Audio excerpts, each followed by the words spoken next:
Hi friends, இன்றைக்கி நாம் செம டேஸ்டியான பருப்பு உருண்டை குழம்பு எப்படி செய்யுதுன்னு பார்க்கலாங்க. வீடியோ பார்க்கறதுக்கு முன்னாடி நம்மளோட சேனலுக்கு சப்ஸ்கிரைப் பண்ணி சப்போர்ட் பண்ணுங்கள் ஃப்ரெண்ட்ஸ். லைக் பண்ணுங்கள், ஷேர் பண்ணுங்கள், கமெண்ட் பண்ணுங்கள். இப்போ நம்ம வீடியோக்குள்ளே போகலாம். இன்றைக்கி நான் பார்த்திங்கன்னா ஒரு டம்ளர் கடலைப்பருப்பு எடுத்து அதில் ஒரு 1 ஹவர் ஊற வச்சுட்டு நல்லா வடிகட்டி ஒரு மிக்ஸி ஜாரில் சேர்த்துக்கலாம். அடுத்ததாக 2 வரமிளகா, 2 பல் பூண்டு, சின்ன துண்டு இஞ்சி, அடுத்ததாக 1 ஸ்பூன் சோம்பு சேர்த்து நல்லா நம்ம கொரகொரப்பாக அரைச்சி எடுத்துக்கலாங்க. இப்போ நான் நல்லா அரைச்சி எடுத்துகிட்டு வந்துட்டேன். பாருங்கள், இந்த மாதிரி நீங்களும் அரைச்சி எடுத்துக்கோங்க. அடுத்ததாக நம்ம பெரிய சைஸ் ஆனியனை நல்லா சின்னதாக நறுக்கி போட்டுக்கலாம். அடுத்ததாக இதுக்கு தேவையான உப்பு சேர்த்துக்கலாம். தேவையான உப்பு சேர்த்துட்டு இது கூடவே ஒரு 2 பச்சை மிளகாயை சின்னதாக நறுக்கி அதையும் சேர்த்துக்கலாம். அடுத்ததாக இதை நல்லா பிசைஞ்சு சின்ன உருண்டைகளாக நம்ம உருட்டி வச்சுக்கலாம். ஒரு தட்டில் பாருங்கள், நான் ஒரு பிளேட்டில் சின்ன உருண்டைகளாக உருட்டிட்டேன். இப்போ குழம்பு ரெடி பண்ணலாம். ஒரு வானல் வச்சுக்கலாம். வானல் நல்லா சூடானதுக்கப்புறமா தேவையான அளவு எண்ணெய் ஊற்றிக்கலாம்.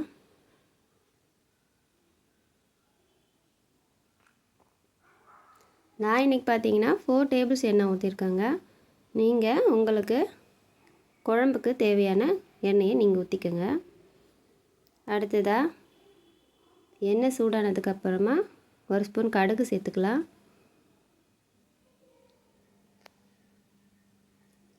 கடுகு நல்லா பொரிஞ்சு வரட்டுங்க.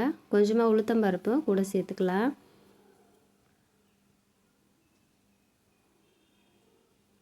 அடுத்ததாக நம்ம ஒரு 1/2 ஸ்பூன் சீரகம், 1/2 ஸ்பூன் வெந்தயம், ஒரு 4-5 மிளகு சேர்த்துக்கலாம். இதெல்லாம் நல்லா பொரிஞ்சு வந்ததுக்கப்புறமா பெரிய சைஸ் ஆனியனை கட் பண்ணி இது கூட சேர்த்துக்கலாங்க.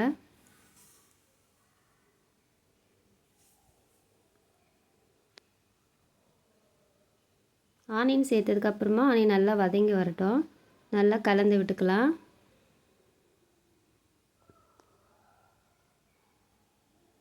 ரொம்பவே டேஸ்ட்டாக இருக்கும். கண்டிப்பாக நீங்களும் ட்ரை பண்ணுங்கள் ஃப்ரெண்ட்ஸ். எல்லாருக்கும் இந்த குழம்பு ரொம்பவே பிடிக்கும். சைடிஷ் எதுவுமே தேவையில்லை, இந்த உருண்டை வச்சு அழகாக சாப்பிட்ருவாங்க. கண்டிப்பாக நீங்களும் ட்ரை பண்ணிவிட்டு எப்படி இருந்ததுன்னு எனக்கு சொல்லுங்கள். இப்போ ஆனியன் நல்லா வதங்கி இருக்கும்போது நம்ம கொஞ்சமாக கருவேப்பிலை சேர்த்துக்கலாம். ஒரு 4-5 பல் பூண்டு சேர்த்துக்கலாம். திரும்ப ஒரு தடவை எல்லாத்தையும் சேர்த்து நல்லா கலந்து விட்டுடலாம். ஒரு வரமிளகாவும் சேர்த்துருக்கேன். ஆனியன் நல்லா வதங்கினதுக்கப்புறமா நம்ம 2 தக்காளியை நல்லா பழுத்த தக்காளியை கட் பண்ணி சேர்த்துக்கலாம்.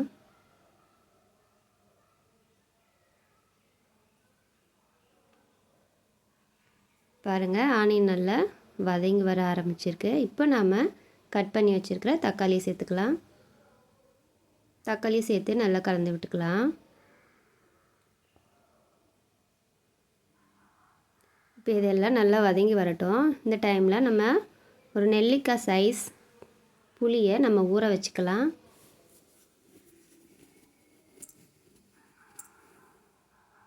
பாருங்கள், வெங்காயம் தக்காளி நல்லா ஊறி வந்திருக்கு. இப்போ நம்ம வீட்லேயே அரைச்ச குழம்பு மிளகாய்த்தூள் நான் சேர்க்க போகிறேங்க.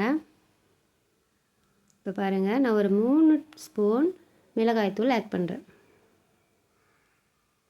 இது வீட்லேயே அரைச்ச மிளகாய்த்தூள் தாங்க. 3 ஸ்பூன் சேர்த்துருக்கேன். இப்போ நம்ம இதை நல்லா கலந்து விட்டுடலாம். அந்த மிளகாய்த்தூளோட பச்சை வாசனை போகிற அளவுக்கு நல்லா நம்ம கலந்து விட்டுடலாம். பாருங்கள், நல்லா பொன்னிறமாக செவந்துருச்சு. இப்போ நம்ம தண்ணி ஆட் பண்ணிக்கலாம். தண்ணி கொஞ்சமாக ஆட் பண்ணிக்கோங்க. ஏன்னா அதுக்கு அடுத்தது இது கூட நம்ம புளி தண்ணி ஆட் பண்ண போகிறோம். அதனால் தண்ணி நம்ம கொஞ்சமாக ஆட் பண்ணிக்கலாம். ஆட் பண்ணிவிட்டு இப்போ நம்ம இது கூடவே கரைச்சி வச்சுக்கிற புளி தண்ணியும் சேர்த்துக்கலாம். புளி தண்ணி நிறைய சேர்த்துடாதீங்க. சின்ன எலுமிச்சம்பழம் சைஸில் தான் இருக்கணும். நெல்லிக்காய் சைஸில் இருந்தால் போதும். அவ்வளோதான், நான் சேர்த்துட்டேன். இப்போது இந்த குழம்புக்கு தேவையான உப்பையும் சேர்த்துக்கலாம்.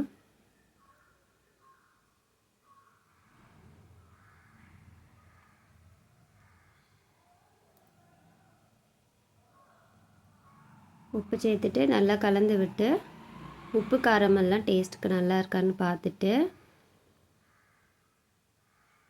அடுத்ததாக நம்ம ஒரு மூடி போட்டு மூடி வச்சிடலாம். உப்பு காரம் செக் பண்ணிவிட்டு க்ளோஸ் பண்ணிவிடுங்க.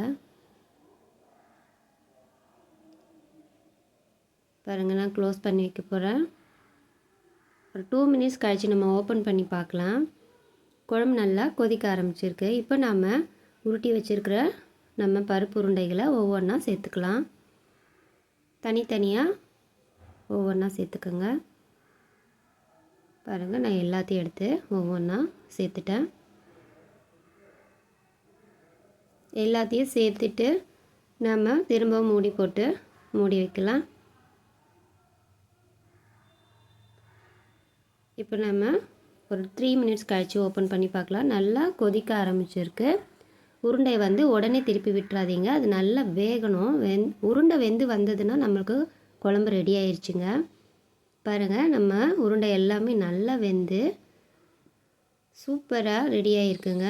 கொத்தமல்லி வந்து மேலே கடைசியாக தூவி இறக்கிடுங்க. நம்ம விட்ட எண்ணெயெல்லாம் நல்லா பிரிஞ்சு வர ஆரம்பிச்சிருக்கு. பாருங்கள், நான் ஒரு உருண்டை எடுத்து காட்டுறேன். செம்ம சூப்பராக வெந்து வந்திருக்கு. அவ்வளோதான் ஃப்ரெண்ட்ஸ், நம்மளோட உருண்டை குழம்பு ரெடி ஆயிடுச்சு. செம்ம டேஸ்டியாக இருக்கும். கண்டிப்பாக நீங்களும் ட்ரை பண்ணிவிட்டு எப்படி இருந்ததுன்னு எனக்கு கமெண்ட்டில் சொல்லுங்கள். தேங்க்யூ ஃபார் வாட்சிங் ஃப்ரெண்ட்ஸ்.